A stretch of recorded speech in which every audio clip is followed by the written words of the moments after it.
fuming. Hello, it is 9 p.m. in Sydney. It's 1 p.m. in Mogadishu. I'm Monita Rajpal. And I'm Zain Verjee. You're watching CNN, the world's news leader, and this is World One live Qantas from planes London. have taken to the air again, ending a frustrating weekend for thousands of travellers. The Australian airline grounded more than 400 flights, saying long-running strikes were making it impossible to operate.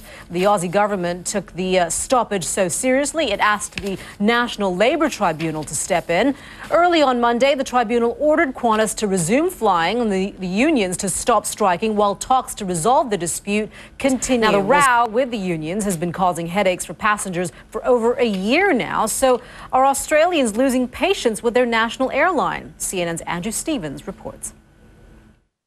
A small cheer went up from Qantas passengers when finally the announcement came through that Qantas flights were cleared to take to the skies again. Humanitarian organisation Doctors Without Borders says an airstrike on an aid camp in Somalia has killed 3 people. The charity says 52 others were wounded, mostly women and children who were taking refuge after being forced to leave their homes. How much life can our planet support? That's the question being asked on the day the UN says the world's population hits 7 billion. Humanity has more than doubled the number since 1960, and the population is expected to soar in the coming years, passing 9 billion by 2050.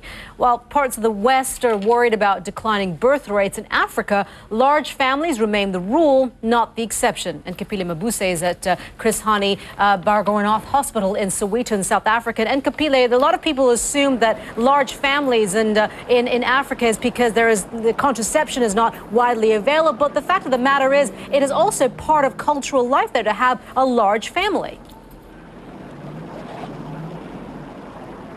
It is very much so, Monita. We're standing right now outside the largest hospital in the southern hemisphere, Chris Hani Baragwanath here in Soweto, where 70 babies are born every single day. More than 2 million people in America's Northeast are waking up to a cold, dark morning with no electricity. An unseasonable snowstorm has knocked down power lines. CNN meteorologist Chad Myers joins us now from one of the worst hit areas in York, Pennsylvania. This is a nor'easter like none other there, Chad.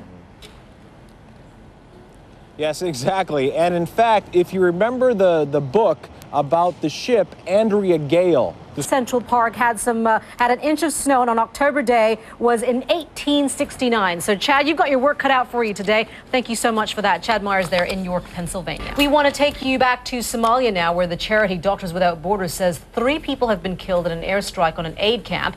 The news agency Reuters is quoting a spokesman for the Kenyan military as saying it carried out the attack, but no civilians died. He says Kenyan forces attacked members of the militant Islamist group Al-Shabaab and killed 10 of them. Well, journalist Josh Crone joins us now from the Somali capital, Mogadishu. Josh, what more do we know about this attack? We're getting these conflicting reports as to who was targeted and who was killed. Yes, good morning, Monita. Yeah, there has been conflicting reports. It now appears that Kenya is saying that it was indeed involved in an airstrike. They do not say that they have struck this internally displaced person situation camp. Both in Mogadishu and what right now we're hearing about these I guess Kenya in Somalia right now. How difficult is it to get an accurate assessment of what is actually happening within Somalia?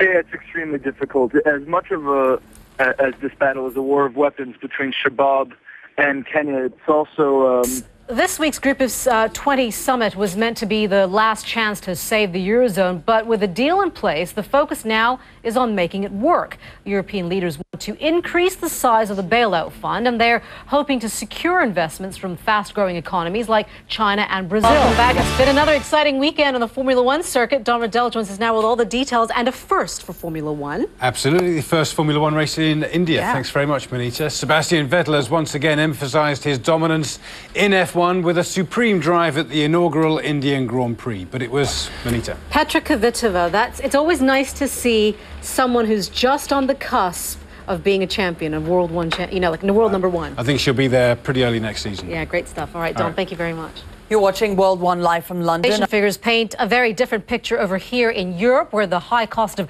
raising a child has many parents thinking twice about expanding their families. Atika Schubert is at the University College Hospital maternity ward here in London. Atika. That's right. We're just outside of the hospital where every year about 4,000 babies are born at this hospital. And in fact, it's been a record year for population growth here in the UK. There hasn't been as much growth in the last year as there has since the 60s.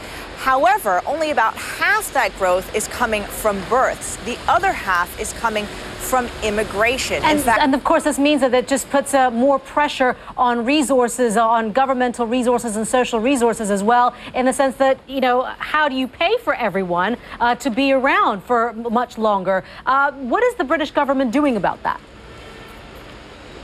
Well, this is the big question, how to pay for all of that, sort of the pensions, the kind of social systems, the health systems that are really required to take care of that older generation. But thank you so much for that, Atika Schubert here in London. And finally, kids in Washington braved cold and soggy weather for an early Halloween treat, a brief visit to the White House. I'm not waiting. Give me some now. You're watching World 1 live from London.